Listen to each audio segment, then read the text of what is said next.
Good evening and welcome to Perspective. Two major developments shaping regional and global dynamics even as we speak. Of course, first in Istanbul, Pakistan and Afghanistan continue. The talks continue, and where we are with regard to the headway that's been made. We'll be talking about what exactly the situation is in Istanbul in terms of the modalities that are being worked on at this time between Pakistan and Afghanistan.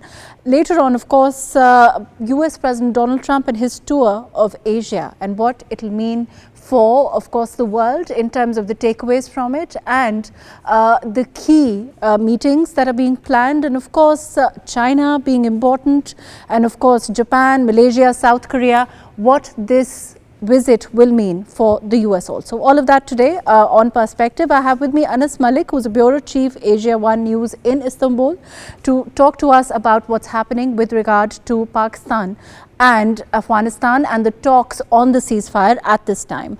Anas, how are you, and what is the situation in Istanbul at this time, and what kind of headway can we expect with regard to the talks? Well, Mahrukh, thank you so much once again for having me on the show. I think I'll first begin on what's happening right now. It's been close to 6 hours, in fact, just a little above 6 hours since day 2 of the round of the talks is currently underway. Currently, there's a smaller break because of prayer break. And then after the Maghrib or the evening prayers, then we will be seeing that around the dinner is when the talks are believed to be resuming. Now, last night, the talks continued and for about 19 hours. That's till how long the negotiations continued. Pakistan first presented its draft last night and in the first round of talks, that was yesterday. And then 13 hours after Pakistan having presented its draft, the Taliban side said, well, okay, fine, we're willing to present our counter proposal. Pakistan, and that was around 2 a.m. Istanbul time. Then around 6 a.m. is when Pakistan presented its counter draft, and it was decided to continue talking at 12 p.m. Istanbul time, that means this morning. Now, that shows sincerity on the part of Islamabad and the seriousness on the part of Islamabad. But there seems to be a lot of hiccups, and the hiccups are not coming in on the part of Islamabad because it has gone. It is showing that it is sincere. It's showing that it wants to continue with these talks. But at the same time, it is the Afghan Taliban which continue to evade serious commitments or formal commitments. When I use the word evade and serious commitments or formal commitments, it is that what has Pakistan's ask been in all of this world? Pakistan's ask has been that terrorist elements such as the Taliban Pakistan, the TTP, or the Baloch terrorist organizations. Before you take us into, like you said, what our main ask is, in terms of a written agreement between Pakistan and the Afghan Taliban, is this going to be, the first of its kind? And like you said, the back and forth deliberation that we are looking at in that regard, it's going to be one that is going to pin the Afghan Taliban in terms of the commitments, right? The Taliban have not really abided or binded by their commitments that they had done, even when it came to the international community. And the prime most example of that is the Doha agreement that the Taliban did with the US on the 29th of February 2020, and they are yet to completely abide by it, be that when it comes to controlling terrorist organizations and not giving safe havens in Afghanistan, or be when it comes to inclusive government or women's rights. The Taliban seem to flaunt it, to unilaterally violate it, and they continue to be very proud of it. So that being said, yes, while there are hopes for a first, but the Taliban, they are not willing to give a formal commitment, as I would be putting it in my words, because the ask is very clear. We know what the Pakistani side is asking, but is Kabul, or are the negotiator on the behalf of Kabul, are they really empowered? There has been a lot of back and forth. They continue to sort of evade when asked about... After the Doha talks, in terms of, you were going to tell us in terms of the commitments now, where are we with regard to, like you said, what is Pakistan's ask Let's see that, and let's talk, in terms of what is our main criteria at this times in terms of the modalities that Pakistan wants to see on the paper. And there are three key points. Terrorists, there needs to be visible, verifiable, and effective and irreversible action against terrorist groups that continue to enjoy safe haven and patronage and sanctuaries inside Afghanistan, be that be the Tehrik-e-Taliban, which is the Fitnatul Kharij, or be that be the Baluch terrorist organization, which is the Fitnatul Hindustan. They have to be controlled and they have to be dismantled. Islamabad asks is very, very simple. On the part of the Afghan Taliban, they're not willing to commit that. They're not willing to formally commit it. Yes, they might be. There have been talks and they have been putting it in verbal manners that yes, fine, in a very vague term. But when when they say that okay, fine, let's just get it into writing, it's not happening. They seek more time. They are signaling that they want more time to speak to Kabul. They want more time to speak to Kandahar, and that also signals that they're not empowered. Now, Islamabad is not willing to budge. Islamabad's ask has been simple and straightforward since day one. So, and amidst these talks, while today's talks are still ongoing, we saw that statement coming in from the ISPR that spoke about 25 terrorists having been killed, the infiltration bid being foiled. Now, these on one end, we're seeing that the talks are ongoing. On the other end, we're seeing that the terrorists they continue to be infiltrated. So that goes on to show and signify the fact how the Afghan Taliban are not sincere in what their words have been and what their actions have been, and that is the reason that is sort of like it's throwing a spanner in these talks, and that is the reason we haven't seen an agreement of sorts having come to a place. The talks that are ongoing today, currently there's a smaller break.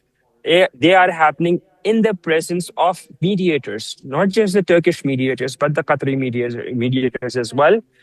And it seems that all of the mediators also understand the Taliban's delay tactics and the Taliban's ineligibility, the delegation's ineligibility to take a final, decisive, and formal and a more committed call. Mahrukh? So in terms of whether these commitments, are we going to, in your opinion, how long do you see this stretching? And do you think we're going to be able to pin them with regard to these commitments as far as the Afghan Taliban are concerned, even with the background of course, the Indian nexus, the lack of sincerity which you've mentioned. But at this time, they seem to be, in a tight spot, right? Certainly, so they have been cornered. They are in a tight spot. Pakistan, as I said, is not willing to budge. Pakistan's ask has been consistent. There have not been any flip flops, and they have been absolutely categorical in what they have been asking for. So it looks like it is going to be we're in for a longer ride and for a longer run. The talks that gave a seemingly impression of being on a positive note, the situation has changed over the course of past few hours. As I said, primarily it's because of the ineligibility on the part of the Afghan Taliban, or the lack of commitment that the Afghan Taliban have been doing, and until and unless they go on to commit, it will start. In your opinion, you've been covering talks, before also. In your opinion, is it about hours now, or do you see, maybe days? After which we see a formal, a document come in or an agreement come in any shape or form. What is the time frame that you understand, that you see this? It's a bit too early to say that we'd be seeing a document or anything to come in. I think we'd have to slightly wait until the negotiators actually announce. But as I said, the onus lies on the Afghan side to give in a solemn commitment, which they have been wary and they have been avoiding to do so for the time being, and that has been further complicating and prolonging these talks. Mahrukh? Right. Fair enough. Thank you so much, Anis. I know that you're pressed for time. Thank you for joining us from Istanbul to update us what's happening with the talks. We also have with us Major General Inam Ul Haque. Thank you for being with us. General Sahab, as far as these talks are concerned at this time, I don't know if you could hear Anis from Istanbul. He was updating us and telling us that it might be a bit of a, we might be looking at more time before we see a document, before we see a formal agreement come in terms of, what's agreed. How are you looking at the situation at this time? Yeah, thank you, Mahrukh. I heard Anas from Istanbul, and that was a good update that he gave to all of us. Uh, as far as negotiations are concerned, let me tell you that the Islamic Emirates or the Taliban are very good negotiators. They've been negotiating with America, and the talks spanned something like 1.5 to 2 years. And there was one point sticking, which was sort of deliberated for something like 10 months, and that was the total withdrawal of the American troops from Afghanistan at that time. The Pakistani side is also well schooled in diplomacy, and we know what we are asking, and we are very clear in how we want to get it done. Whether it is an over ask from the Pakistan side or whether the Islamic Emirate can deliver on those things, these are very tricky and very tough questions and very interesting questions. Do you think it could be an over ask? Do you think it could be, I mean, let me stop you there, but do you think it could be an over ask considering that, you know, we've been suffering at the hands of this terrorism now for decades, and we've been telling them, you know, we've been talking to them again and again and telling them that, you know, your soil should not be used as a weapon of terrorism against Pakistan. In that sense, do you think it could be an over ask? My when I said over ask, from the over ask, I mean the guys who are sitting as a representative of the Taliban government inside Turkey, whether it is an over ask from them, are they empowered to deliver on those things that Pakistan is like? So my over ask was in that particular context. Having cleared that, the composition of the Taliban delegation is that they have Mullah Najib, who is a Suleiman Khail from Paktia province, and he's basically a protege of the Haqqani group. If you look at the internal dynamics of the Islamic Emirate, the Kandahar vis-a-vis the Kabul are the three provinces, Paktia, Paktika, Khost, and to some extent Nangarhar. Now this is the Haqqani fief, this is the Haqqani area of influence. Now the Taliban negotiator is basically from Paktia. So when I decipher the internal politics of the Afghanistan, I look at it this way. Kandahar is telling Paktia, look, the TTP is your problem. They're your host. They're in your area. We have nothing to do with it, sort of. So resolve the issue with Pakistan. You've been close to Pakistan, so resolve your issues with Pakistan. Now, in that empowerment, how much space can Kandahar concede to Paktia? It's anybody's guess. Having said that, these are the internal dynamics of the Islamic Emirate, the Taliban, that we need to keep in mind.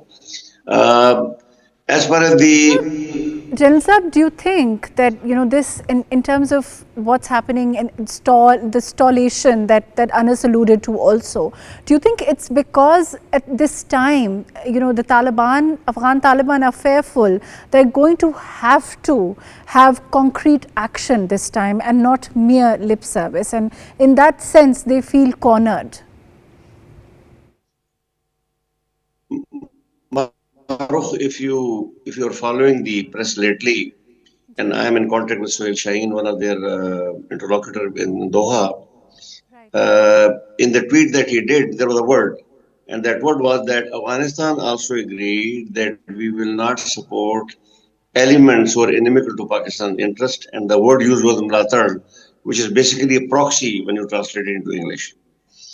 And when I grilled him on that, I said, well, that means you agree that you have proxies that are on Afghan soil and that you use them against Pakistan.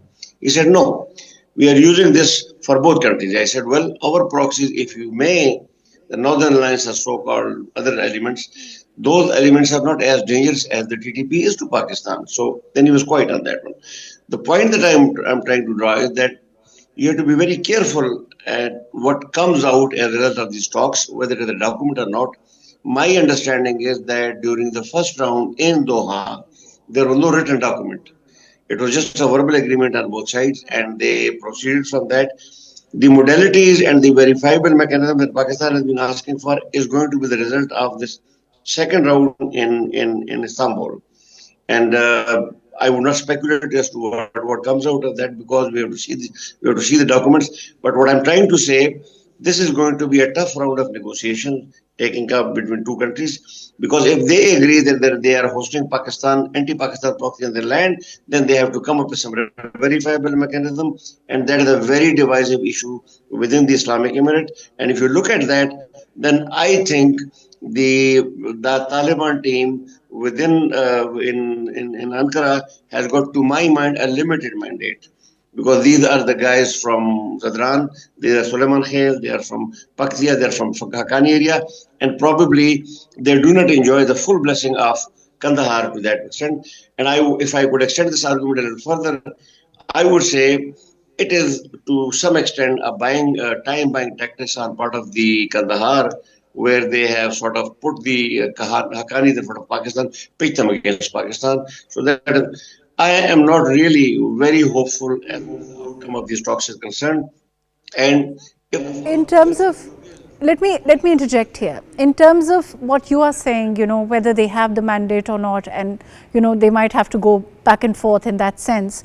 But in terms of what we are looking at this time, this border issue, do you think, first of all, in your opinion, do you think it's doable?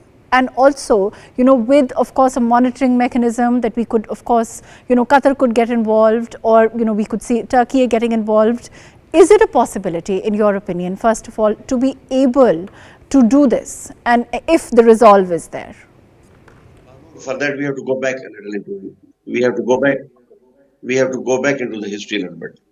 You see, Tehreek-e-Taliban Pakistan has fought alongside Haqqanis for liberation of Afghanistan.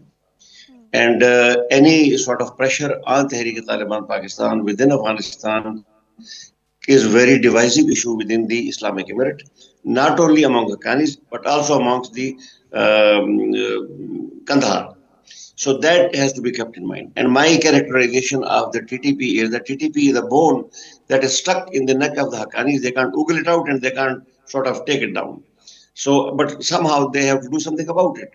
Now, in between the maximum and the minimum, there was a way proposed by Pakistan, and probably Pakistan would right now be emphasizing those particular points. What are those points? Number one, your soil should not be used against Pakistan anymore.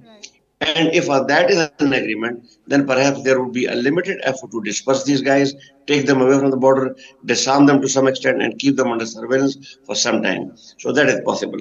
Will that be an enduring mechanism? I have my doubts, because there are a lot of groups within the Islamic Emirate of Afghanistan. And if you look at the history, then perhaps Pakistan will have to live with this problem of TTP for some years to come. And probably, in my reckoning, the Islamic Emirate of Afghanistan would not be in a position to completely comply with Pakistan's demands at this point in time. Ji Maro. Right, fair enough. But in terms of India's role, let's talk about that. First of all, whether you said they might have a limited mandate. Let's leave that aside. In terms of their own role, in terms of their own nexus as far as India is concerned, do you think that there are sabotage? There is, of course, that threat of sabotage that may come from India in terms of their spoiling it, in terms of their sabotaging these talks. How are you looking at that nexus? How are you looking at that relationship that at this time now has come out for the world to see? Mahrukh, we have to understand Afghan sociology. And I've been saying this thing, writing this thing, that in Afghanistan, Rivaj, or the traditional way of doing things, is intertwined. Traditional way of doing things, which is encapsulated in Pashtunwali, the code, is intertwined with Islam. However, when there is a conflict between the two, it is not Pashtunwali or Rivaj that wins. It is not Islam that wins, it is Pashtunwali or Rivaj that wins. So that is to be kept in mind. The argument that I want to derive from this here is that in Afghanistan, under the influence of Pashtunwali, there is an obducracy, or a zid as we call it in Urdu. Now the zid is at this point in time, I would say, kar farma, as far as the relationship of Afghanistan with Pakistan is concerned. So within that, they would go to any extent to sort of vindicate themselves against Pakistan. and India is a readily available partner in this crime to the government of Afghanistan at this point in time. How far the Indian and the India and Afghanistan marriage of convergence, I call it a marriage of convergence, will go for in the future is anybody's guess. Why? Because number one, Pakistan has got very punishing leverages vis-a-vis Afghanistan, and the Islamic Emirate of Afghanistan knows it, or they would come to know about it. Number two, the Indian, it is the Hindu India vis-a-vis Muslim Pakistan in alliance with the Muslim Afghanistan. Now, this ideological disparity and this ideological divide is not very easy to bridge. Number three, it was not very long ago that the Indians would call the Taliban the terrorists, and they were in cahoots with the occupying forces of Afghanistan. So these are three major aspects through which I mean that Indian influence beyond a certain limit will not go that far off. And not everybody is on the same page within the Islamic Emirate when it comes to relationship or that kind of relationship with India, which is against Pakistan. Afghanistan, the relationship with India that is against Pakistan. Not everybody within the Islamic Emirate is on the same page on that one. So, yes, India may be able to provide some logistic support, some financial support, some training support. But beyond that, I don't foresee that India, Afghanistan would go a long way to destabilize Pakistan or Pakistan's tribal areas, as for tribal areas for that extent.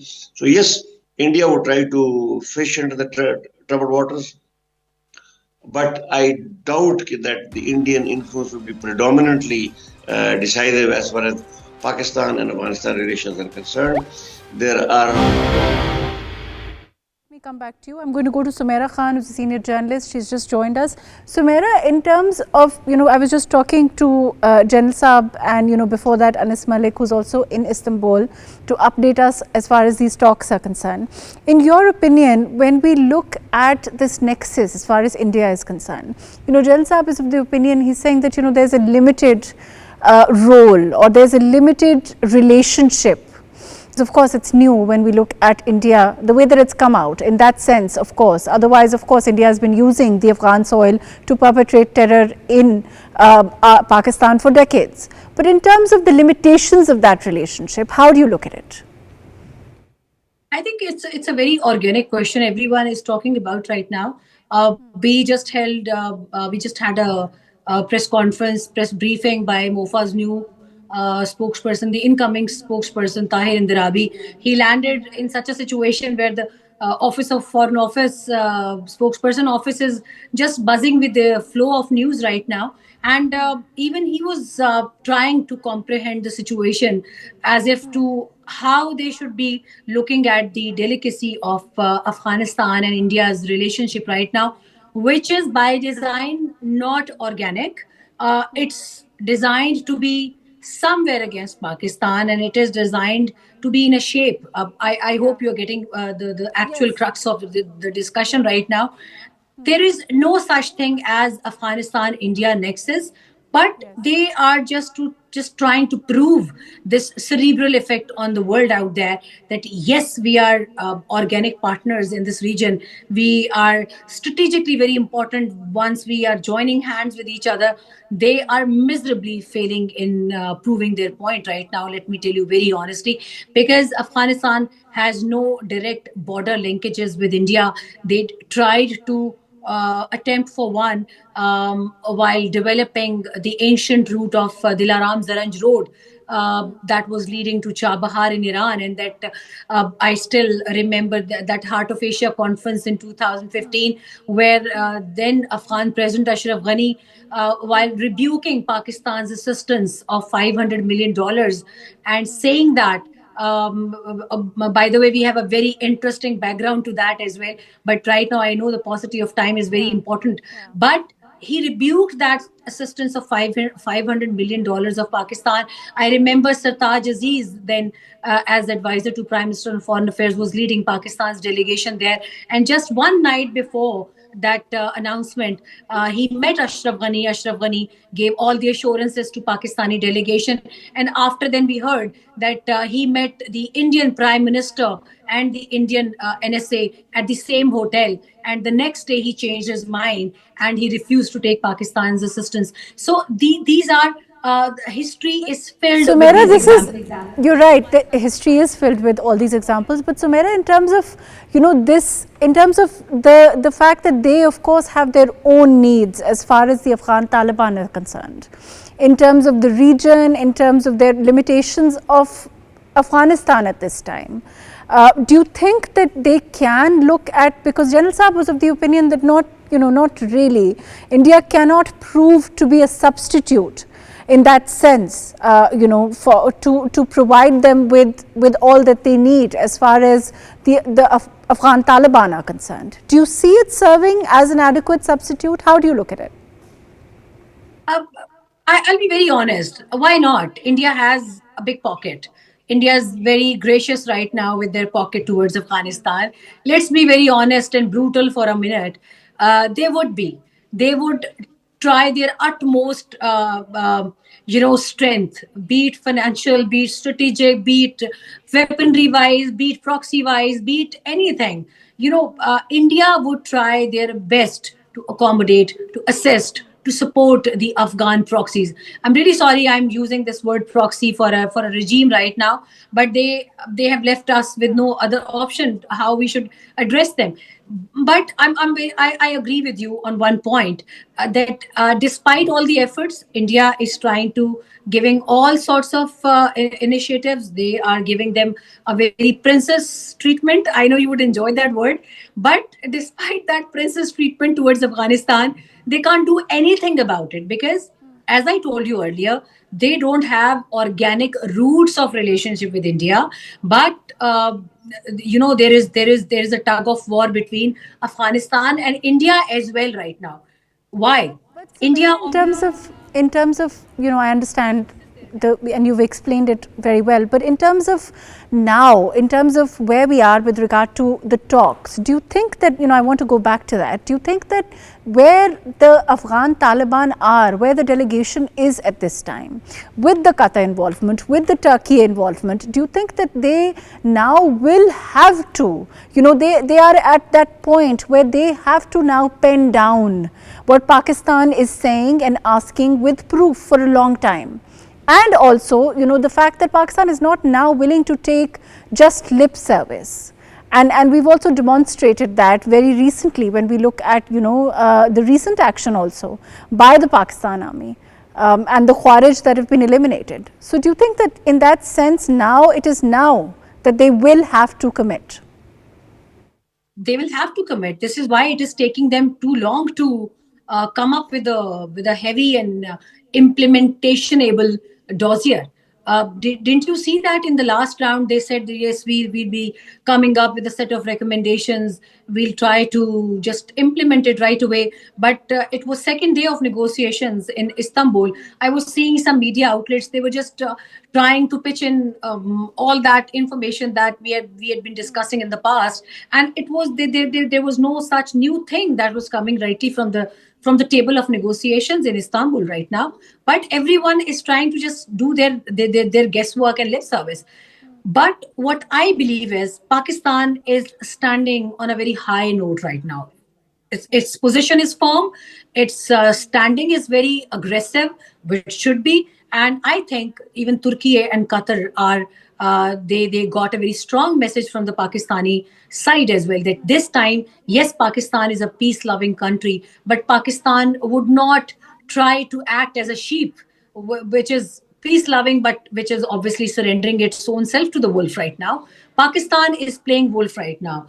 I'm very happy about it. A country, a sovereign country, you implemented quite a few drastic measures to harden the state, as the chief of army has been stating this on a multiple forums.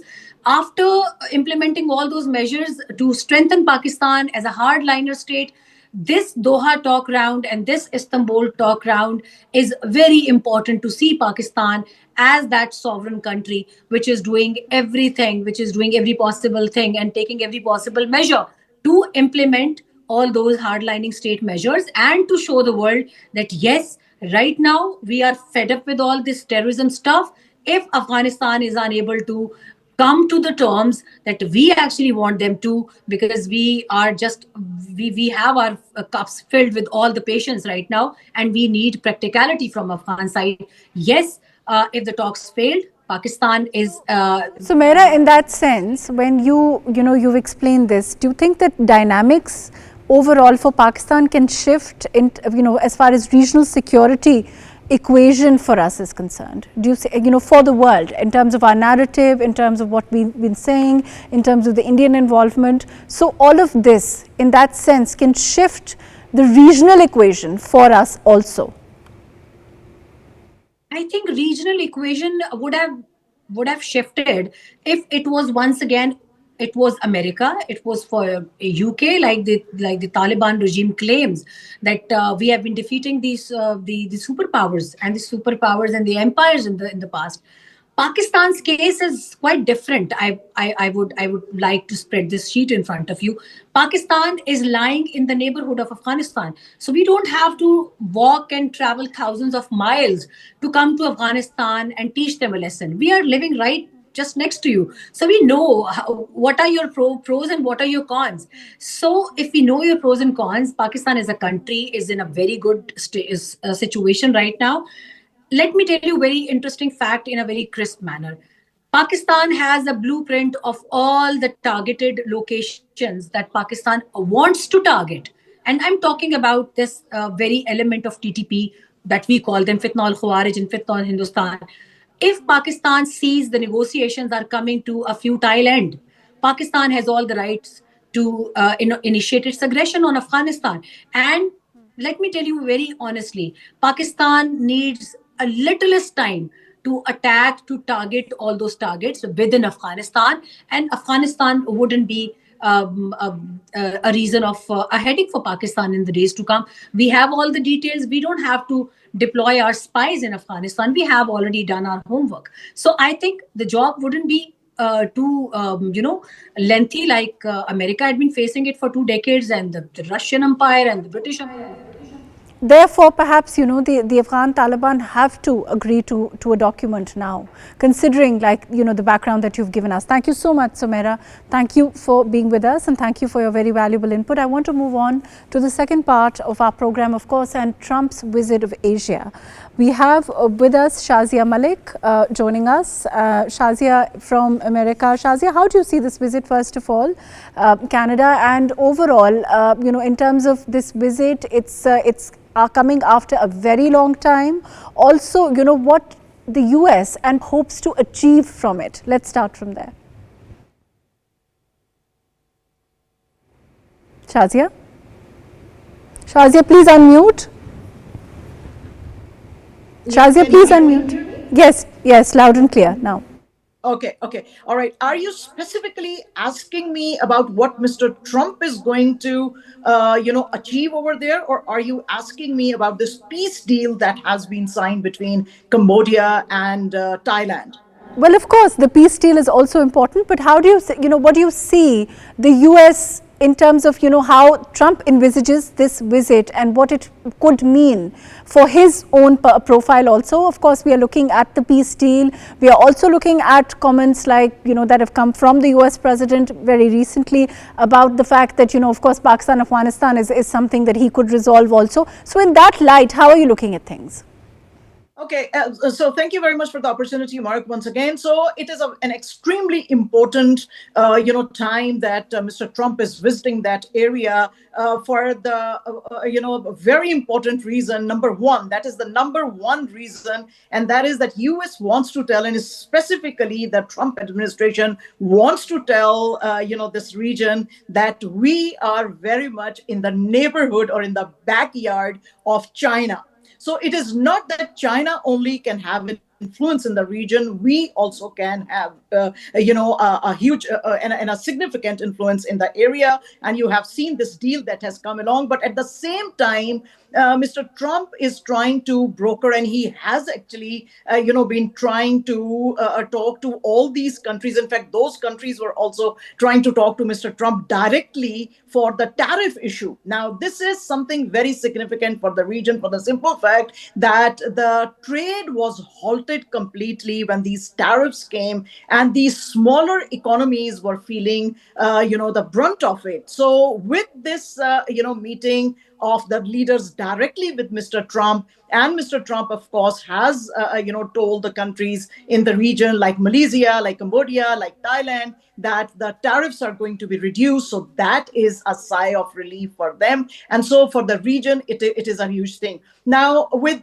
different countries, he has signed different deals. Like with few, US is just going to do the trade deals. With others, they are going to have the critical minerals deal, which is very, very in terms of let's talk about how this looks overall, and you mentioned, of course, China is extremely important, and how the US looks. Do you think that it's also sort of his way of making himself, making US prominent, like you said, in Asia, and of course along with China, so that as far as China is concerned, of course, and traditionally US and China together in Asia, and as an influential role that he wants to play in Asia. How do you look at it in terms of course, signing this Cambodia and Thailand peace deal also, and being seen as a key player in the region? Yes, that's exactly what my first point was, that they want US to be seen as the very influential, partner, a very influential, world power right in the backyard of China. However, the big takeaway from this whole visit of Mr. Trump is a meeting that is going to most probably take place between Mr. Xi and him on Thursday. I mean, of course, this is something very, very big. They are going to talk about their tariffs, and already progress has been made, as the Chinese diplomats are saying that they have been talking to the American counterparts, and so things are moving in the right direction. So if these tariffs are reduced by both sides, by China, by the US, of course, it's going to be not only good for the both sides, because you might have realized that whenever the tariffs go up, the stock exchange in the world suffers really. So if these tariffs come down, of course, the business, the economy of the world is going to be better. Now, this conflict that you have talked about, this Cambodia and Thailand, this was very, very, a significant step, because the two countries have been fighting for a long time, of course, because of the this has its roots in colonial times, when the proper border was not really discussed, and these Hindu temples on the border of both the countries, Thailand and Cambodia, they have been fighting on them. Definitely, Cambodia went twice to International Court of Justice, once in 1963, I believe, and then in 2011 once again, saying that this whole territory belongs to them. Thailand did not comply with the ruling of the Right. Shazia, the background, of course, you're right, in terms of, this conflict and the peace that is being broken, the deal that has now been signed in the presence of the US president, the role that he's going to be playing. Let's go back a little bit to US and China. Of course, US and China have also, the position that they have in the world at this time. If this goes through, the tariffs, like you said, how do you see this, that as a footprint of US and China relationship? Because for a while, we know that there have been attempts to make inroads in that relationship, right?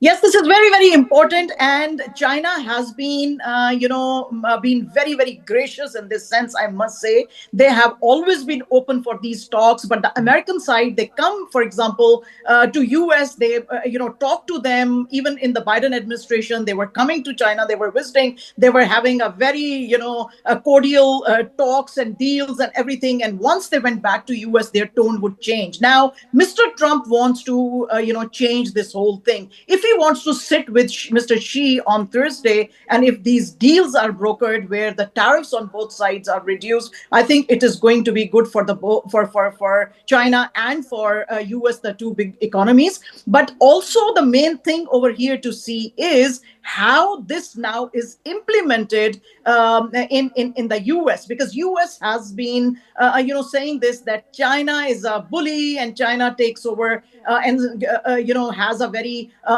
imbalanced trade in the world. However, whatever China has, China can talk as from the position of strength, because the critical minerals which are extremely important for the chip making in US, China has that. So if Mr. Trump is a smart businessman, that he is, of course, and he claims to be, then he is definitely going to sit with China and resolve all these issues.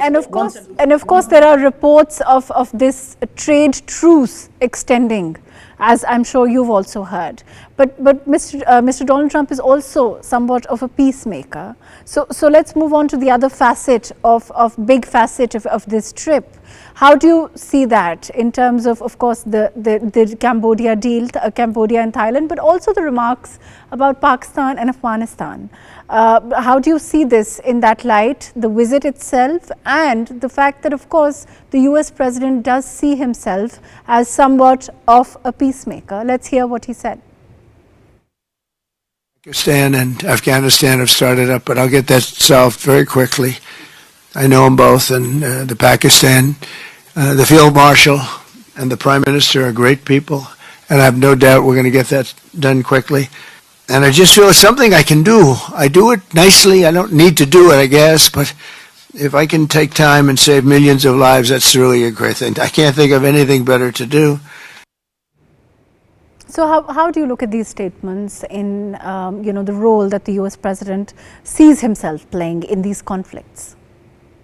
Again, it is very, very important, and it's heartening to see that Mr. Trump is ready to play a role over here. But the main thing would be exactly like Thailand and Cambodia. For example, when Cambodia was desirous of, involving the world powers and resolving this issue, Thailand was not. So over here also, we need to see Pakistan is very much interested in, having peace in the region and having a deal with Afghanistan. But it will also depend on Afghanistan if they also want to go ahead with this. So he likes the Prime Minister, he likes the Field Marshal, and he wants to resolve this issue. But it was very, very surprising that he mentioned definitely Pakistan and Afghanistan, but he did not mention another huge issue in the region, and that is Myanmar. They call it Burma. I think you understand why the US still calls it Burma. So he has not really talked about Myanmar. Now that can also be a very, very, a sticking point in the regional peace in the region. Pakistan at the moment, as it is in a good spot with the US, Mr. Trump likes the Pakistani leadership, the military and the political. So it is good news for them. But for the region, the Cambodia-Thailand, conflict still is very, very delicate, I must say. And then the problem of Burma, that is Myanmar, also is there. So unless and until the whole ASEAN, the whole region is at peace, I think all these good efforts of Mr. Trump cannot have that cannot bear that fruit that he is looking at. Right. Thank you so much, Shazia. On that note, unfortunately, we must close. Thank you for your very valuable input and for joining us from Canada. Overall, of course, as far as this trip is concerned, it is also going to be about his image and as US being prominent in Asia after a long time, and of course, the integration, the alignment the realignment that we see happening with China, and also, of course, the role as a peacemaker that we see in terms of the Cambodia and Thailand, and of course the remarks that have come in from the US president. We'll know more soon in terms of what happens next and how this engagement with President Xi shapes up what happens next for both US and China. Thank you for joining us tonight on Perspective.